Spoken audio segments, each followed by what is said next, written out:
Então, retornando aos crimes em espécie, parte especial, processo penal 3, né? Pensando na aula de amanhã, já que eu vou dar processo, penal 3 dos crimes em espécie, finalizando agora o título 2, que é os crimes contra o patrimônio. Ok? Deixa eu só pegar o marca-texto aqui. Título 2, crimes contra o patrimônio.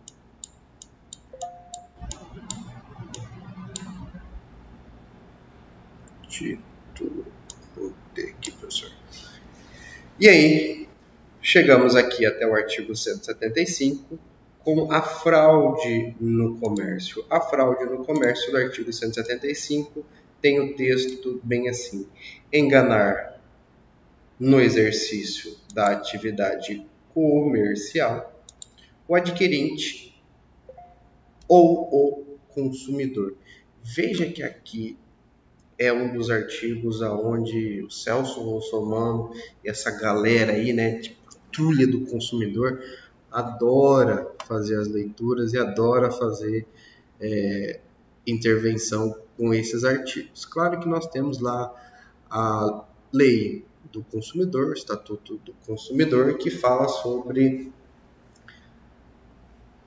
matéria administrativa, tem a parte de matéria penal, matéria criminal, dos crimes contra o consumidor, que estão dispostos lá no Estatuto do Consumidor. Estou tentando lembrar aqui o número da lei, mas não veio até agora ainda. Mas é o Estatuto do Consumidor, Lei do Consumidor, que vige sobre a proteção àquele que está adquirindo algum serviço ou algum bem no comércio.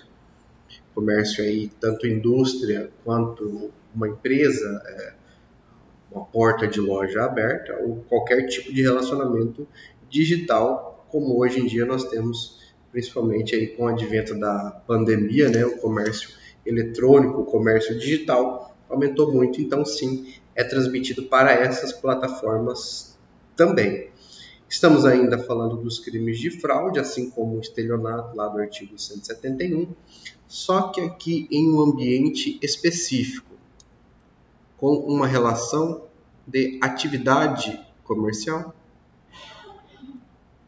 Nós temos enganar no exercício de atividade comercial o adquirente ou consumidor. Claro que algumas das condutas estão mitigadas aqui do artigo 175 e foram transportadas para o Estatuto do Consumidor, a Lei de Proteção ao Consumidor, o Código de Defesa, né? Bem melhor falando, estava falando estatuto até agora, mas não é estatuto, é código, professor. Código de Defesa do Consumidor mitigou, é claro, alguma das condutas aqui do artigo 175 em diante, por conta de lei penal específica, né? Quando nós temos uma lei especial, ela sobrepõe a lei geral. Lembra lá de TGP, né? Então, TGP vai nos ensinar aqui, TGD, não sei qual é a matéria inicial que você teve, vai nos falar aqui sobre a especialidade de condutas contra o consumidor em supremacia ao artigo 175.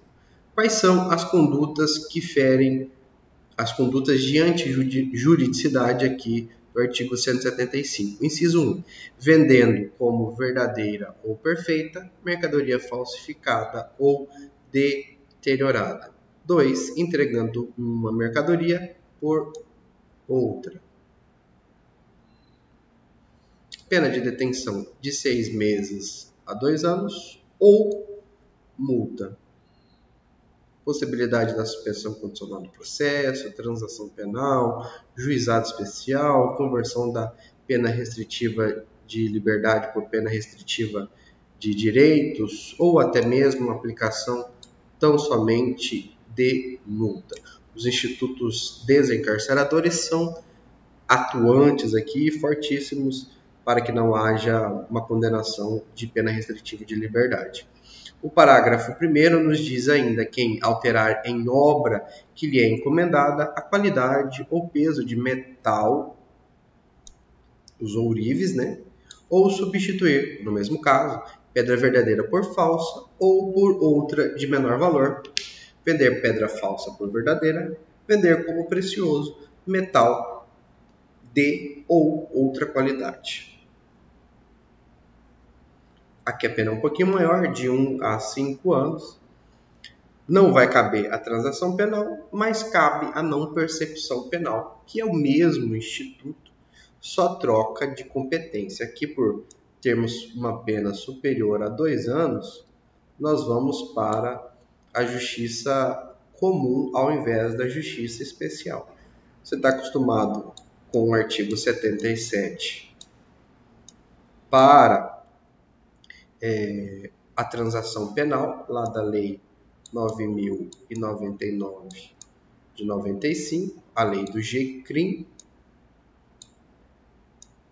Agora, na não persecução penal, você vai utilizar o artigo 28A do Código de Processo Penal, que é o mesmo instituto.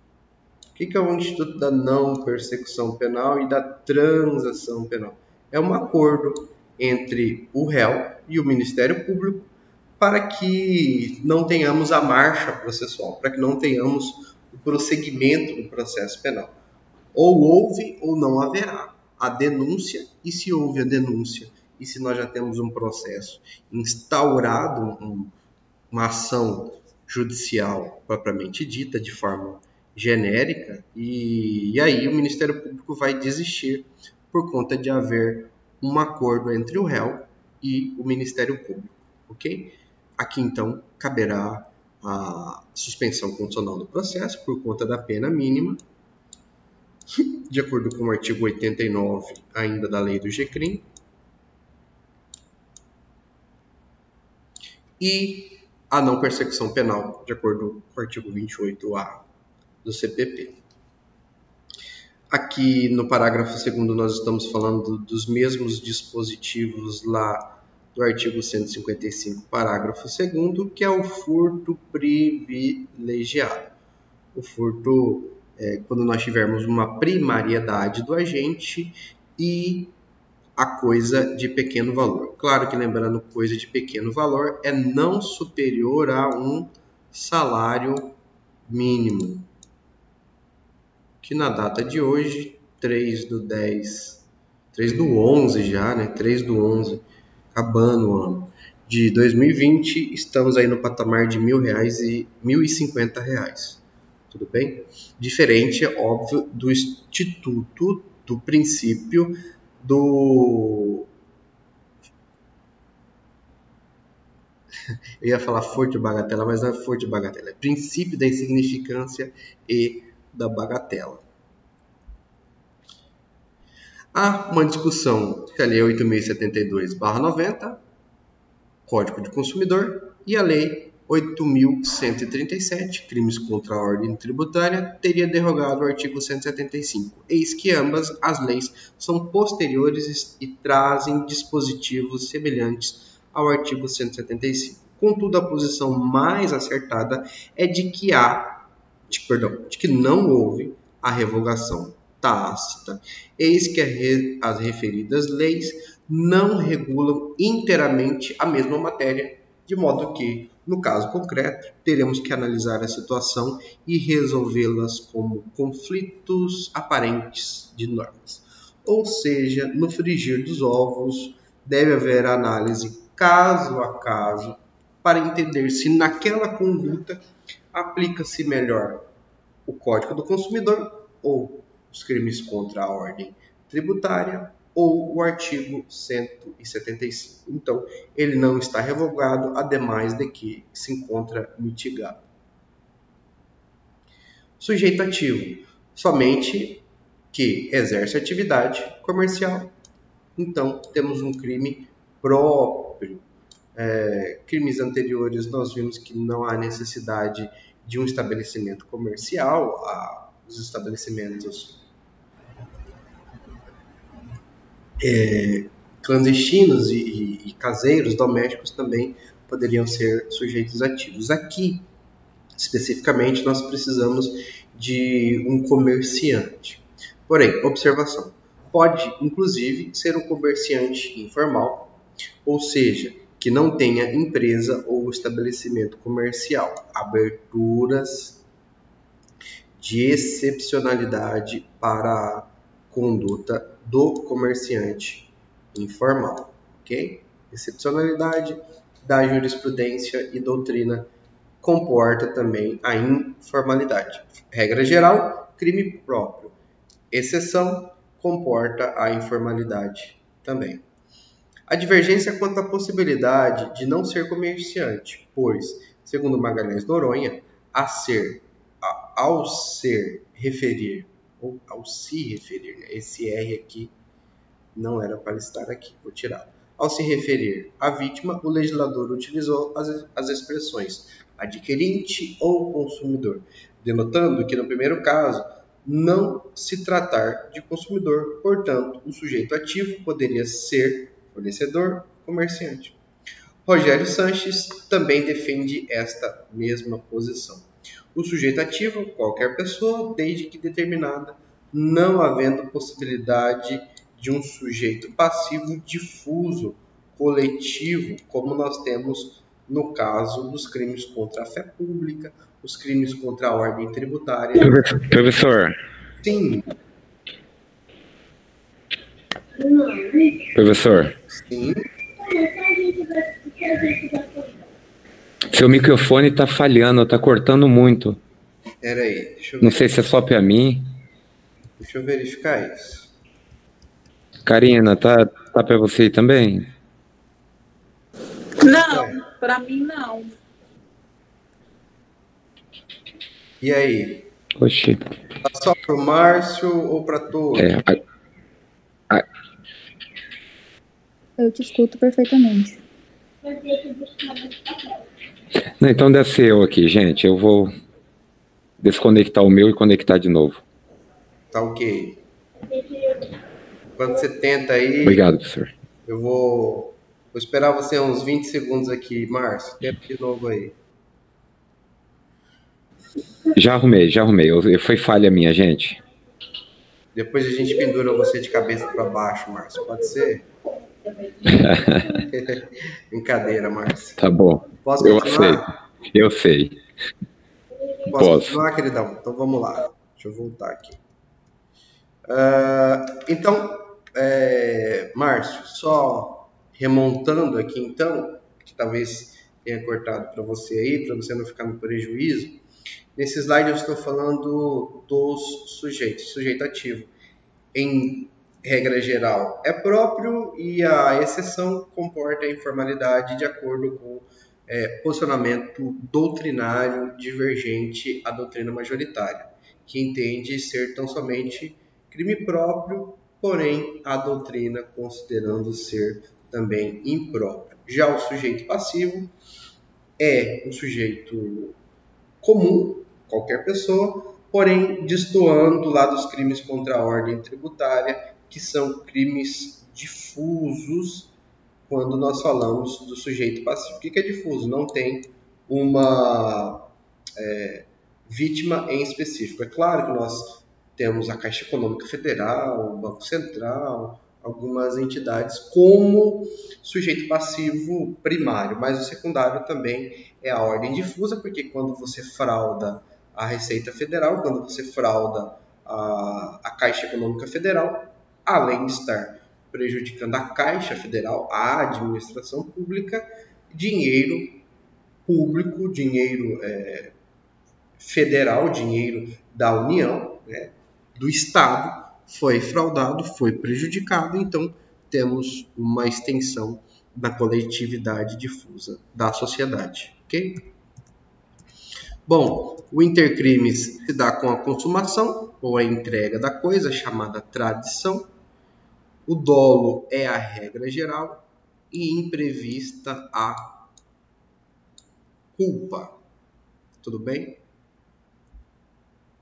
A tentativa é possível por se tratar de um crime material e plurissubsistente. O que é um crime plurissubsistente, professor?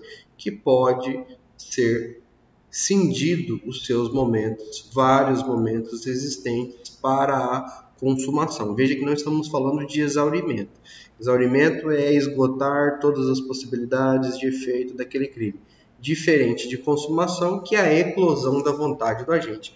Nessa eclosão, algumas vezes pode ser mera conduta do agente, já existindo a execução do crime, ou a consumação, que é a alteração do estado natural, a materialidade da coisa. Ok? Aqui nesse slide eu já havia falado sobre a qualificadora, feita a leitura do parágrafo 1º. Já da privilegiadora, eu fiz remissão ao furto, que é substituir pena de reclusão por detenção, ou uma minorante de 1/3 a 2/3, ou aplicar tão somente a pena de multa, desde que, é óbvio, a coisa seja de pequeno valor, não superior a um salário mínimo, e o indivíduo seja réu primário. Claro que não precisa de bons antecedentes. E aí vocês recordem-se das diferenças entre bons antecedentes e primariedade. Bom, artigo 176 ainda fala: tomar refeição em restaurante, alojar-se em hotel ou utilizar-se de meio de transporte sem dispor de recursos para efetuar o pagamento. Pena de 15 dias a 2 meses ou multa. Somente se procede mediante representação. Então veja, novamente, aqui é um dos exemplos que eu disse para vocês. Todas as vezes que o legislador se importar com uma medida, com uma ação penal que não seja a pública e incondicionada, esta vai estar grafada no Código Penal, que é o exemplo aqui do 176, parágrafo único, que é ação penal pública condicionada à representação. Então, regrinha geral, todas as vezes que o Código não falar sobre o tipo de ação, pública e incondicionada. Falou do tipo de ação, quem vai promover a ação? Aí nós temos que olhar para o Código. Aqui, o parágrafo único nos diz que é pública condicionada à representação. E ainda o juiz pode, conforme as circunstâncias, deixar de aplicar a pena.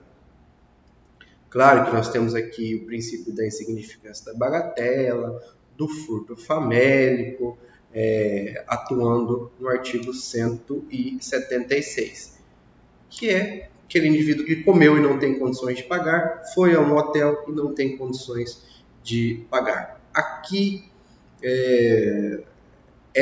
os hotéis, motéis, restaurantes, chamando a polícia para aquele engraçadinho, né, que talvez tenha exagerado ou exagerou mesmo na sua conta, né, mandou descer 2 baldinhos de whisky, né, aquele combo de whisky, e depois, no final da noite, não tem condições de pagar. O seu cartão de crédito não pagou, o seu limite não passou, e tem lá uma conta de 2, 3 mil reais, exorbitante, Chandon, whisky, energético, todos aqueles requintes de luxo, né, possíveis em uma casa de shows, por exemplo, e o indivíduo extrapolou na conta. Então, artigo 173, 176, 176, e claro que, de acordo com o artigo 302, lá do Código de Processo Penal, temos claramente a hipótese de um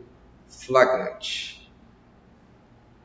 A, B e C deixei como modalidade de estudo de leitura para vocês e vou ler aqui a observação da atenção. São 3 as fraudes previstas. Em qualquer delas, o agente não deve dispor de recurso, mas se apresentar como se o tivesse, razão pela qual não haverá o crime se o agente esqueceu o dinheiro em casa ou não quiseram aceitar seu cheque ou cartão de crédito, ou ainda, se tendo recursos no momento, discordar da conta apresentada por conter um erro. Ok? Sujeito ativo, qualquer pessoa. Sujeito passivo, quem presta o serviço, o comerciante, né? Aqui nós temos uma inversão de sujeito ativo e sujeito passivo. Dolo genérico e não há previsão de culpa. E observar ainda se houve estado de necessidade, não haverá crime, como eu tinha dito inicialmente, nas excludentes de ilicitude. A excludente de ilicitude de estado de necessidade pode ser rogada nesse momento. O furto famélico também, se o indivíduo furtou para comer, ou o princípio da insignificância e bagatela, se o que fora comido naquele restaurante, né, a refeição servida naquele restaurante, seja de baixíssimo valor. Meu pai sempre conta uma historinha, não sei se ela é verdadeira, mas ela retrata bem esse cenário aqui. Diz que havia um rapaz, chegou no restaurante, pediu um prato de comida, pediu o prato mais barato que tinha, fez a refeição.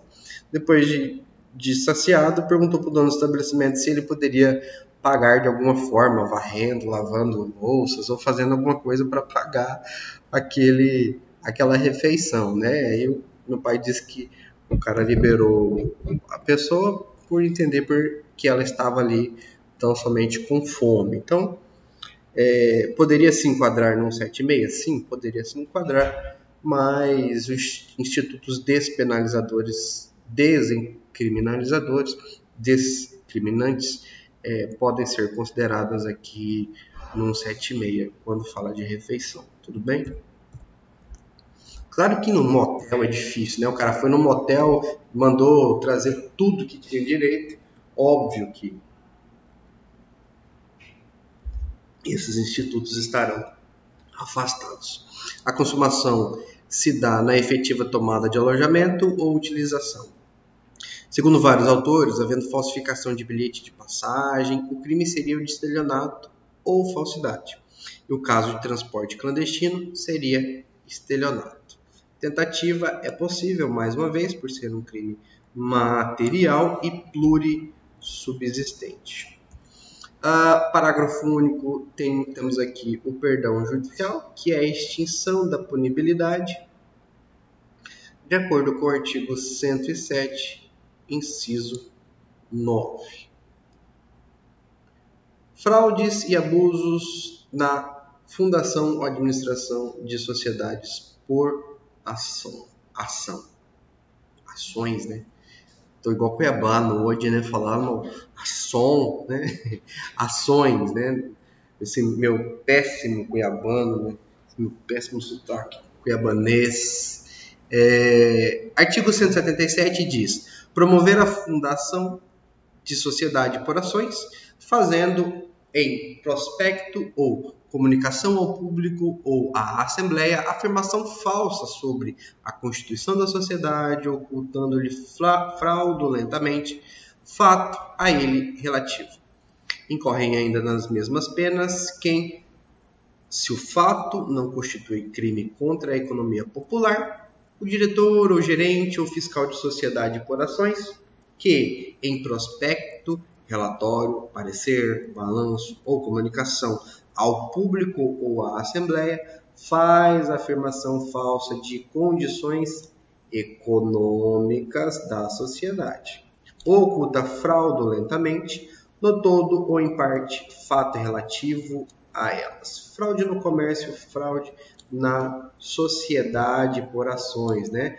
Tem acionistas em uma sociedade, essas empresas que comportam ações, e na hora de prestação de relatório, prestação de contas, esses indivíduos responsáveis estão aí maquiando, enganando a sociedade. Ainda, o diretor ou gerente fiscal que promove por qualquer artifício falsa cotação das ações ou de outros títulos da sociedade. Ainda, o diretor ou gerente que toma empréstimo à sociedade ou usa em proveito próprio ou de terceiro dos bens ou haveres sociais sem prévia autorização da Assembleia Geral. Bom, aqui o próprio texto da lei se torna didático quanto às condutas bem detalhadas de rol taxativo, lembrando que nós estamos em um ambiente de sociedade acionista. Ainda, o diretor ou gerente que, como garantia de crédito social, aceita em penhor ou em calção ações de propriedade da própria sociedade. O diretor ou gerente, na falta de balanço, em desacordo com este ou mediante balanço falso, distribui lucros ou dividendos fictícios. 7. O diretor, o gerente fiscal, por interposta pessoa ou conluiado com o acionista, consegue a aprovação de contas ou parecer, ou seja, fazendo passar contas fraudulentas. O liquidante, nos incisos acima, e o representante de sociedade anônima estrangeira autoriza funcionar no país que pratica os atos mencionados nos incisos 1 e 2 ou dá falsa informação ao governo. Um rol taxativo exaustivo, porém de representação fechada. Devemos observar taxativamente esse rol para inferirmos nas condutas desses indivíduos. Ainda incorre na pena de detenção de 6 meses a 2 anos e multa o acionista que, a fim de obter vantagem para si ou para o trem, negocia o voto nas deliberações da Assembleia Geral. Quem são os sujeitos aqui? Quem promove a fundação, administração fraudulenta abusiva, e o passivo, qualquer pessoa. No dolo, nós temos um dolo direto, um dolo livre e consciente de fazer afirmação falsa, e a culpa é imprevisível. Claro que temos um crime de momento consumativo formal, é um crime de fraude, porém não é necessário, é imprescindível. Pelo contrário, é prescindível o prejuízo. Nós temos aqui tão somente uma perspectiva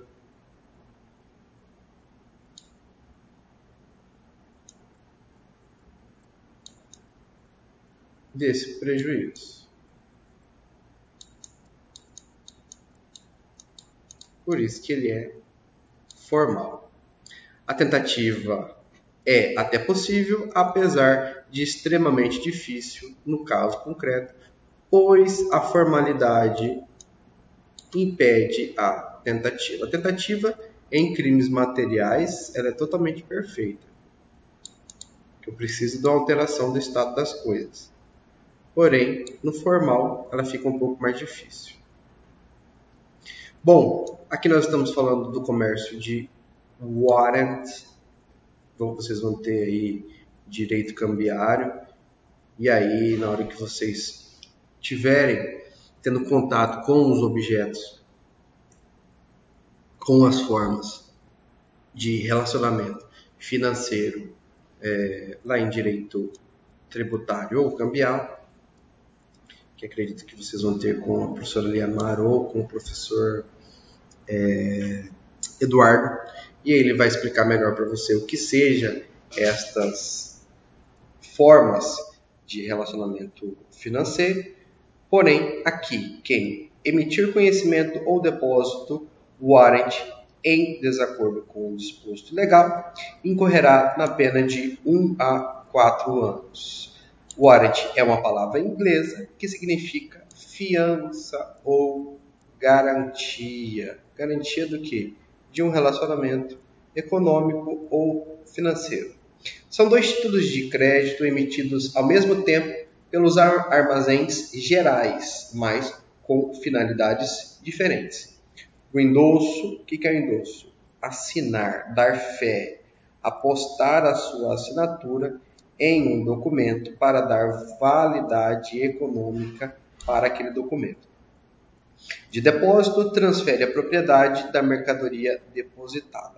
Aqui em Cuiabá, né, principalmente Mato Grosso, uma região produtiva de grãos, você encontra os silos. Os silos são armazenados toda a produção de grãos feita nas fazendas, né? E aí não tem lugar para guardar aquele grão, ele ainda não está vendido ou ainda não conseguiu escoar toda a produção, é guardado em silos. Lá aquele dono do silo faz um depósito garantindo aqueles grãos, e aqueles grãos são vendidos não mais o próprio objeto, né, o próprio grão, mas sim o valor que ele vale, a quantia que ele vale, para daí ser entregue a quem tenha aquela comprovação do depósito, comprovação daquela quantia comprada em grãos. Tá? O endosso do warrant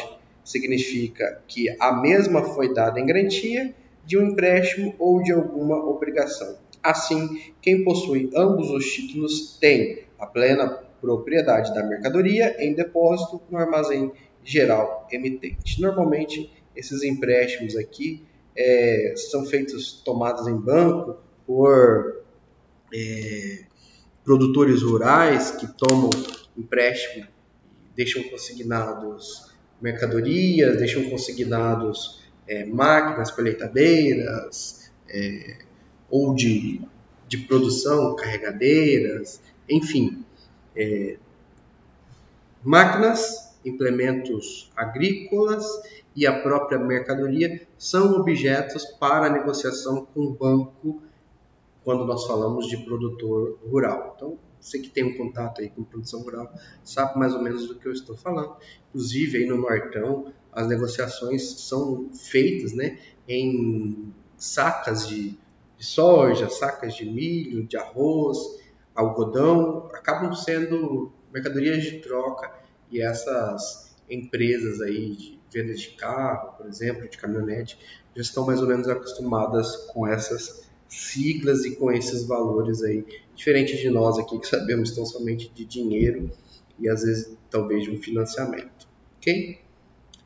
Aqui temos classificação, não vou ficar lendo toda a classificação para não ficar cansativo também, ok? Fraudes à execução, fraudar, execução, alienando, desviando, destruindo ou danificando bens ou simulando dívidas. Aqui, quando houver uma ação judicial colocando objetos ou valores em penhora, né?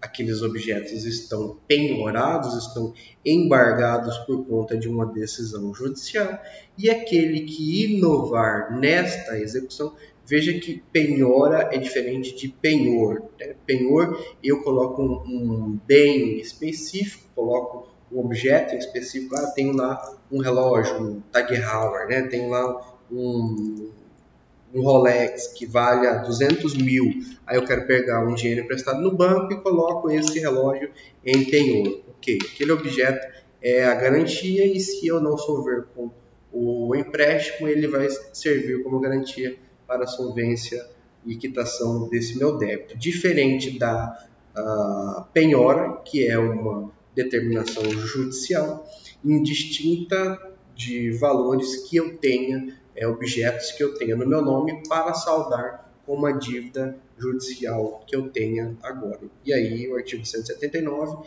diferente lá do 173, se eu não me engano, que nós falamos na aula gravada, é a inovação fraudulenta em ação de execução, que é fraudar a execução, alienando, desviando, destruindo ou danificando bens ou simulando dívidas, né? Já vi um produtor rural que tomou emprestado um dinheiro e aí ficou devendo o banco, e o banco acionou ele, executando, né? E ele reuniu todas as colheitadeiras, os implementos agrícolas, e ateou fogo na fazenda dele, nesse material agrícola, né? Nesse maquinário agrícola. É dele? Não, não era dele. E aí ele respondeu pelo artigo 179 por atear fogo no que era objeto da penhora. Tudo bem? Bom, e com isso a gente chega no artigo 180, na receptação, que eu gostaria de deixarmos para a nossa próxima aula, que vai ser na sexta-feira. Deixa eu até parar a gravação aqui.